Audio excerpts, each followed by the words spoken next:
Excuse me, And this is just one of the stores.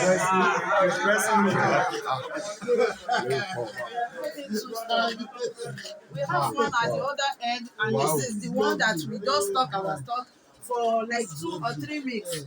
Anytime we are out of stock there, we move down to the main store there to collect drugs and stock it here. Because we don't want to be running a skater when our patients need drugs.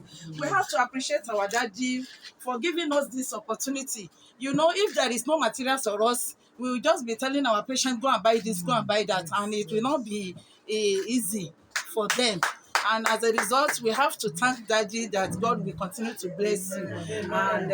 And to also be on record, You spend close to 20 to 25 million every quarter to purchase drugs. For drugs. Every quarter for drugs. Please, three bosa fún àga.